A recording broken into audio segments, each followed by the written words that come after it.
আমাদের স্বামীদের উপরে আমরা আলহামদুলিল্লাহ বলি না। আমাদের যা কিছু আছে আরও আমরা চাই। আমাদের চেয়ে নিচের পর্যায়ে একটু তাকাই দেখি, অনেকজনে দেখো রাস্তাঘাটে একটা মেয়ে মানুষ, তার কিন্তু অনেক সুন্দর রূপসী চেহারা, কিন্তু তার স্বামীর হাত নাই, পা নাই, মানুষের দরজায় হাত পেতে বেড়াচ্ছে, আমাকে কিছু সাহায্য করো, সাহায্য করো, আমি আমার স্বামীকে সন্তানদের জন্য খেতে পারি। তার মনে কিন্তু কোনো আক্ষেপ নাই, কিন্তু আমাদের মনে কিন্তু অনেক চাহিদা। কিন্তু সেও তো একটা মেয়ে মানুষ, কই সে তো কখনোই বলে না যে আমি সুখে নাই, আমি ভালো নেই।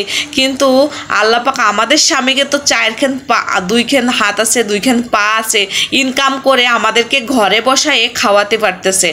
আর যারা গরিব মানুষ, হাত নাই পা নাই, দেখো তার বউ স্বামীর হাতটা ধরে নিয়ে রাস্তায় রাস্তায় দাঁড়ে দাঁড়ে হাঁটতেছে। যেসব বোনরা স্বামীকে অবহেলা করতেছেন, মূল্য দিচ্ছেন না, চেহারার অহংকারী দেখাচ্ছেন, বাবা ভাইয়ের ধন সম্পদের বড়াই দিচ্ছেন, তাদের জন্য আজকের ভিডিও।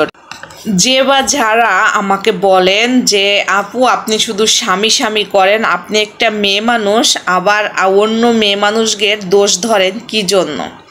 তো যারা আমাকে এই কথাটা বলে তাদের উদ্দেশ্য করে আমি আজকে কথাগুলো বলতেছি। কারণ আমি সব কিছু বিবেচনা করে দেখলাম যে আসলেও একটা মেয়ের জীবনে স্বামী ছাড়া আর কোনো কিচ্ছুই নাই। বিপদে আপদে দিলেও সেই স্বামী, না দিলেও সেই স্বামী।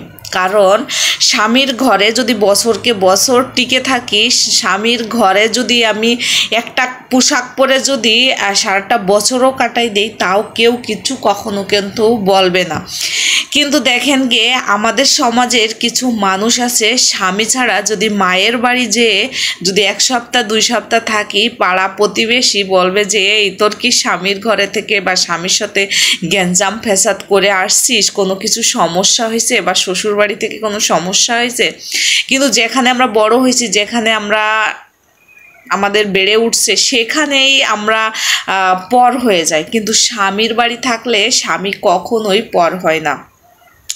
দ্বিতীয়ত কথা হচ্ছে কি, আমরা আমাদের স্বামীদের যা কিছু ইনকাম করুক আমরা আল্লাহর কাছে শুকরিয়া আদায় করি না, শুধু অন্যেরটা দেখি। অন্যের স্বামী তার বউকে কি দিচ্ছে, কি খাওয়াচ্ছে, কি পরাচ্ছে, শুধু এইগুলো কথা আসে আমরা আমাদের স্বামীকে কানে কানে ঢালি যে তুমি আমাকে কি দাও, দেখো তোমার সঙ্গে একই সঙ্গে চাকরি করে বা একই সঙ্গে তোমরা একই বয়সী, তার বউকে কত কিছু দিচ্ছে আর তুমি আমাকে কিছুই দিচ্ছ না। আসলে সমস্ত পুরুষ মানুষই চায় যে তার শখের নারীটাকে বা শখের বউটাকে হাসি খুশি রাখি বা সাধ্যের ভিতর সব কিছু দেই।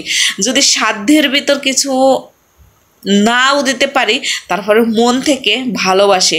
অনেক পুরুষরা আছে তারা মুখ খোলে, কিন্তু অনেক পুরুষরা আছে মুখ খোলে না, কিন্তু ঠিকই তারা গোপনে গোপনে খুবই ভালোবাসে। দ্বিতীয়ত কথা হচ্ছে যে আমাদের সমাজে এখন বিশেষ করে পুরুষরা অনেক নির্যাতন হচ্ছে। এটা সত্য বলেন আর মিথ্যা বলেন, যাই হোক, রিমি নামের যে মেয়েটা কিছুদিন আগে পৃথিবী থেকে চলে গেছে, কিন্তু তার স্বামীর উপরে অভিমান ছিল, পাড়া প্রতিবেশীর উপরে অভিমান ছিল, তার মা বাবার উপর অভিমান।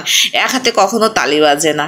কিন্তু এখানে কথা হচ্ছে যে বেশিরভাগ আমি যেটা মনে করি যে বেশিরভাগ আমাদের সমাজের কিছু মেয়েরা বেশি চাহিদা পুরুষদের উপরে করতেছে। যদি চাহিদাটা না মেটাইতে পারে, সেই পুরুষের কপালে শনি আছে। আমার কথাগুলো মিলিয়ে দেখবেন।